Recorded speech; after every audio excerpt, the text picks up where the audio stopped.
Okay, I believe we are live. Okay. I'm gonna double check and make sure we are broadcasting, which it looks like we are. Perfect. Yes, we are. Hi guys, it's April and I am here with this direction, if I point the right direction, Shae from over at Shae Geeks Out for our monthly book club gush, Yay!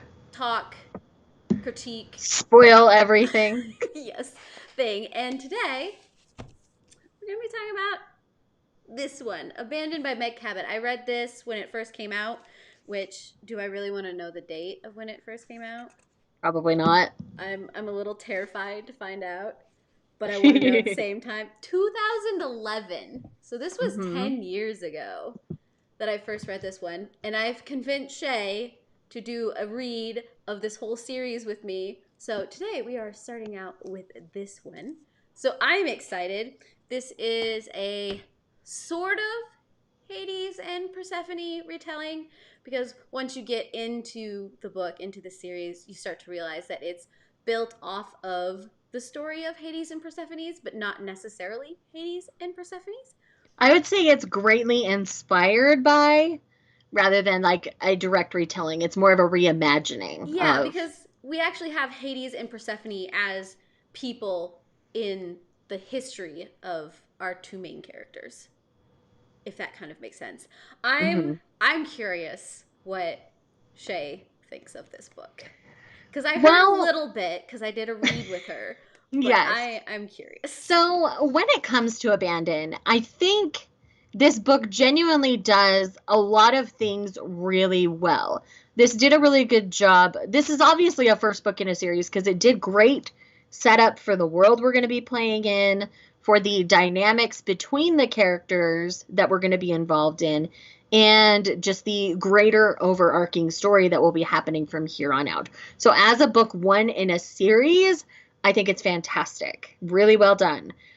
It doesn't really hold up that well on its own without the other books, in my opinion, though. So it has to be read with its companions. I mean, I had great little moments. I tabbed a few things here. Let's see. I'm trying to remember what I tabbed up. We do have Lindsay here. Hi Lindsay. Oh, yeah. Okay, there was that. But yeah, like I enjoyed my time with it. I found bits and pieces of this book to be really relatable, and I think it's just a really good, like, Hades and Persephone inspired story for teens that remains truly safe for a teen to read. I know a lot of parents are very like particular about what they let their teens consume because they don't want them corrupted or whatever, and a lot of people are much more nonchalant about it. So even for a conservative parent, this is still a pretty safe bet, and I really kind of liked that because I feel like, so many other teen stories are fueled by sex or drugs or other things, and we don't really have that going on here so much. And I appreciated that a lot, even considering the time frame in which it was written. Like, I think it holds up still, if I'm honest. I mean, you're going to have a dated trope here or there, but those are kind of Hades and Persephone tropes anyway, so I'm down. But I'm kind of a Hades and Persephone trash can. So, I mean, this isn't Lore Olympus. I'm not going to say it is, but I still really enjoy it. Yeah, no, that is one thing about this read, this Meg Cabot YA.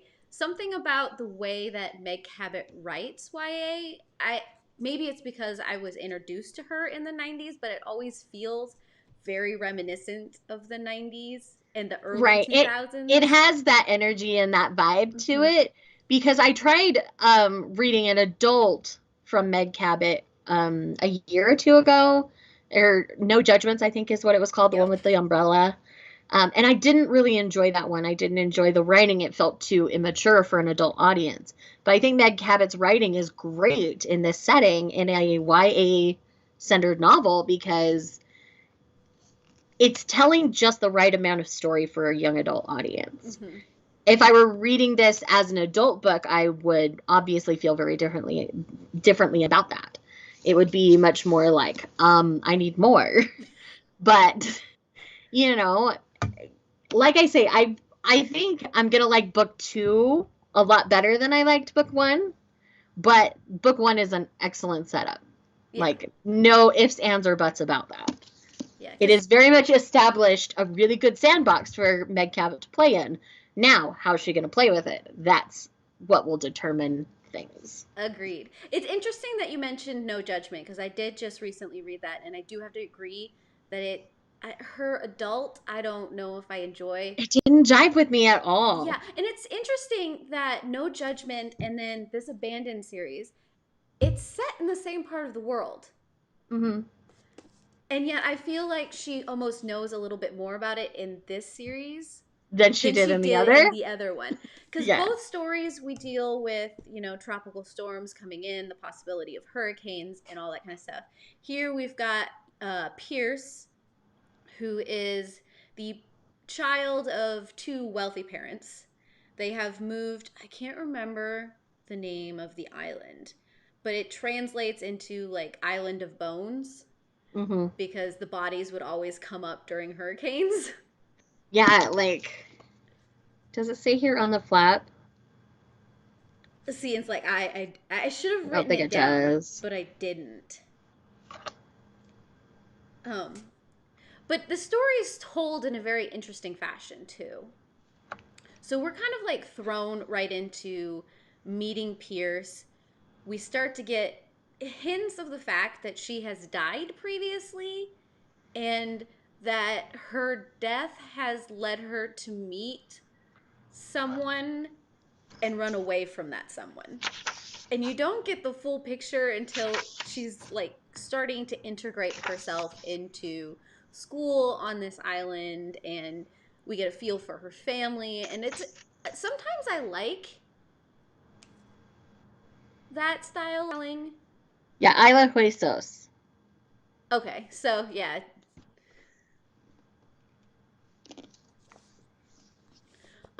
Yeah. It kind of like adds that. a little bit to the mystery of what is going on, but at the same time, it can be a little annoying because you want that full story, and you're like, why are you holding this back from me right now?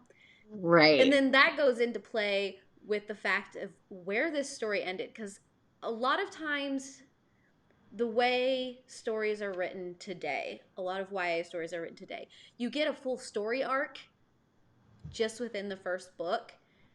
And I think some of the times it's written that way in case they don't write more in the series, or if it doesn't take off, or they're just putting their feet in the water, or so that people just don't get mad at them.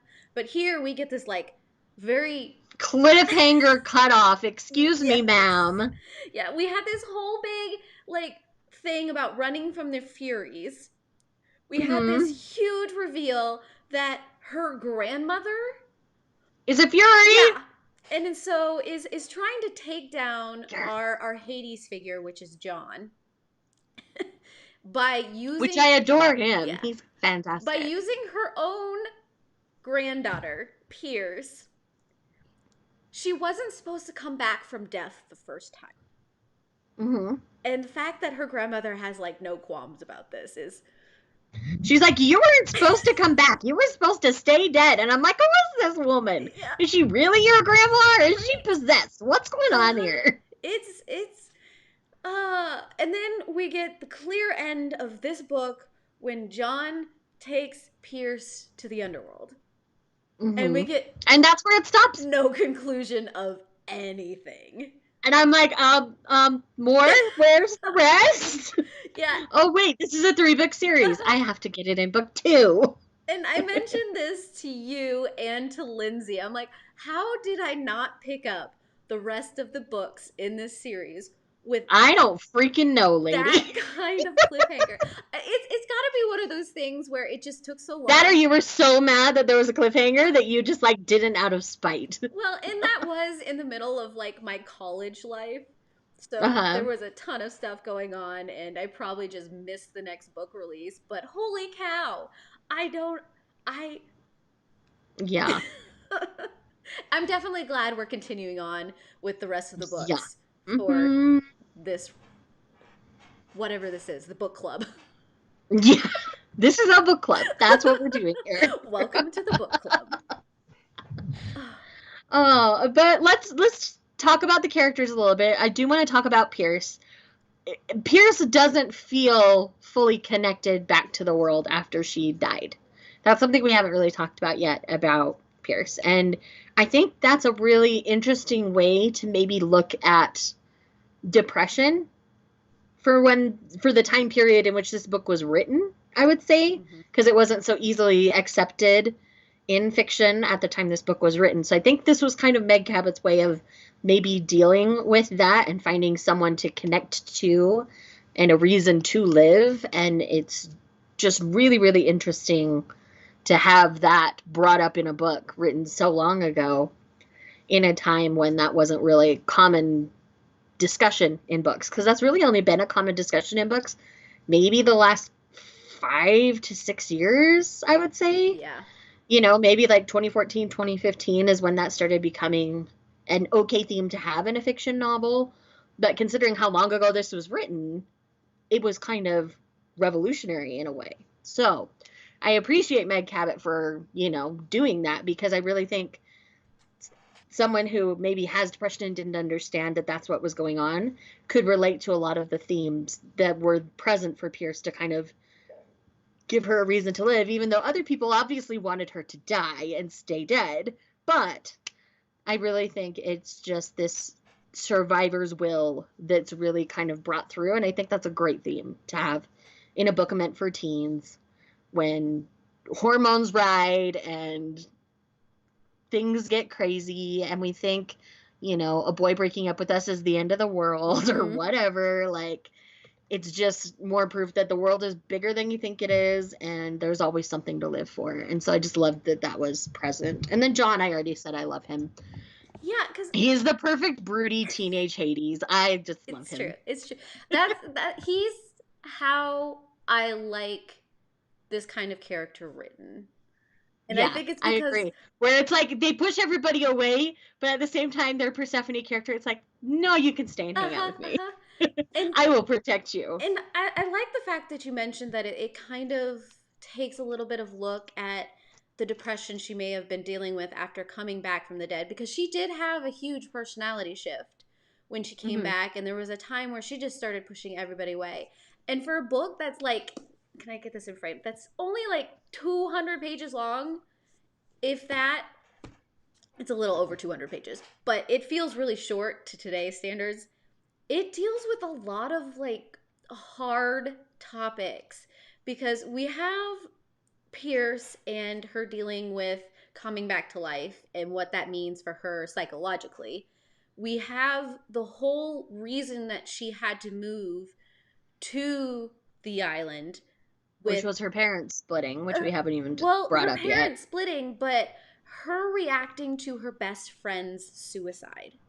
Because there was a whole storyline in there where, while Pierce was dealing with this kind of internal struggle with herself, trying to figure out what it means to be alive again, she pushed her friend away. Her friend made a connection with a teacher that should never have happened.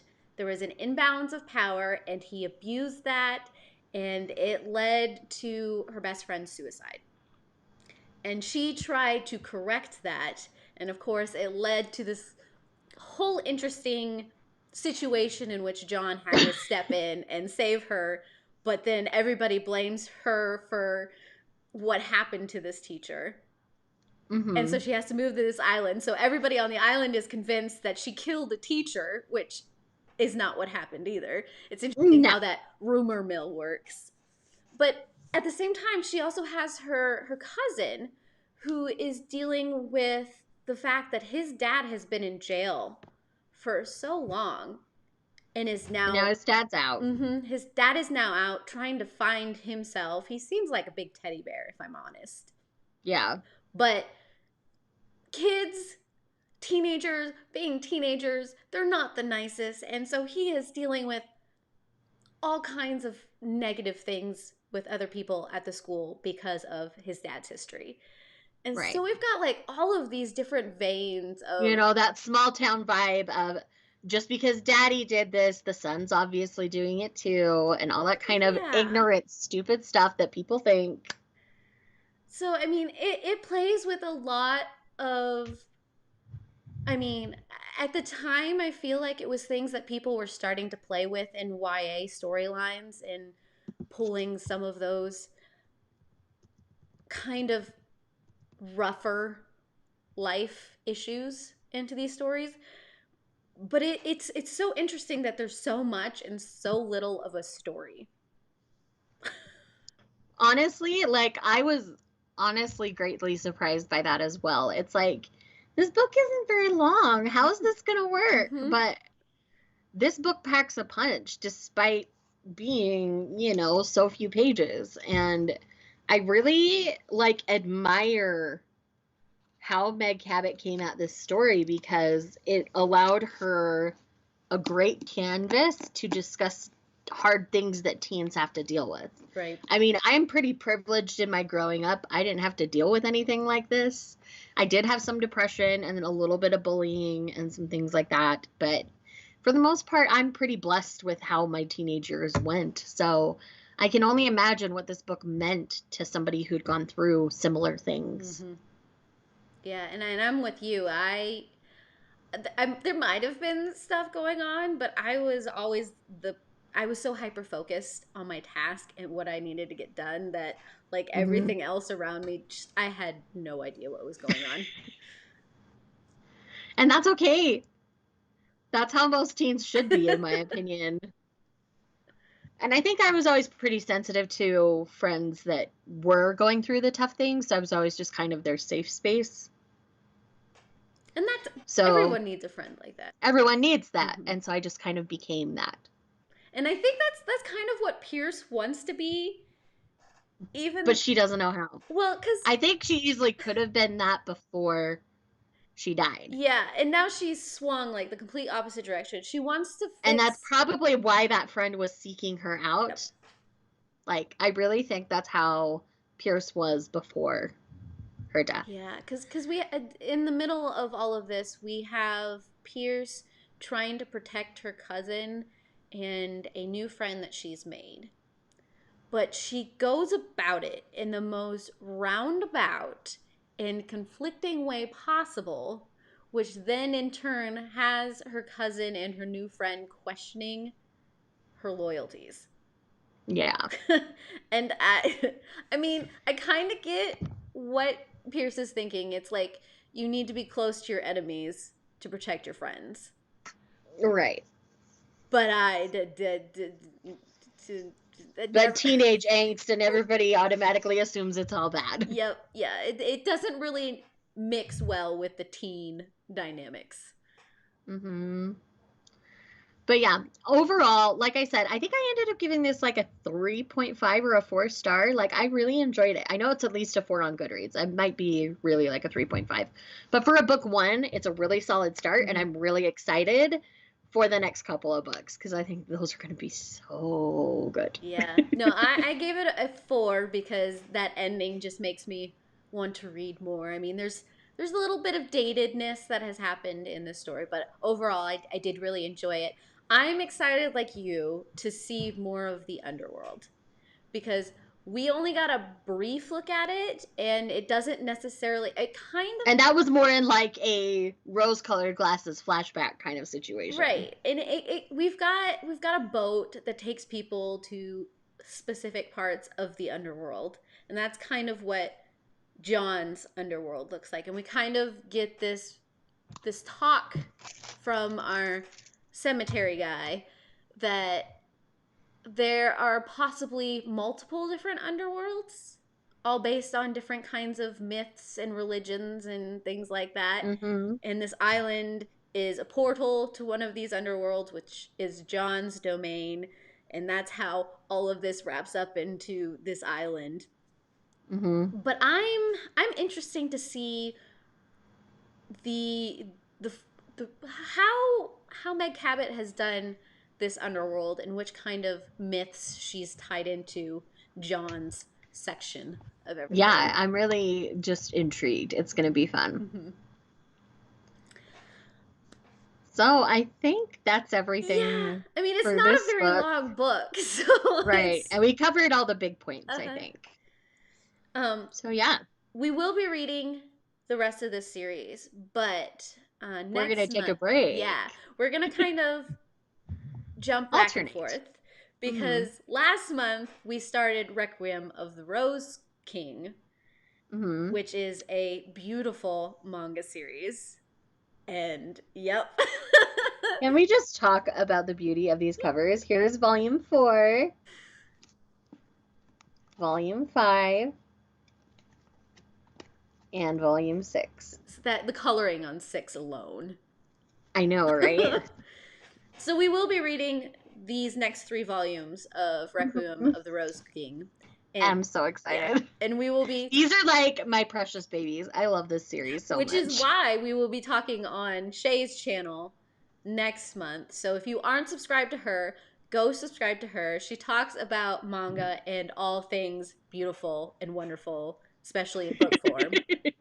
So go check her out. I'm trying to think of what day that will be.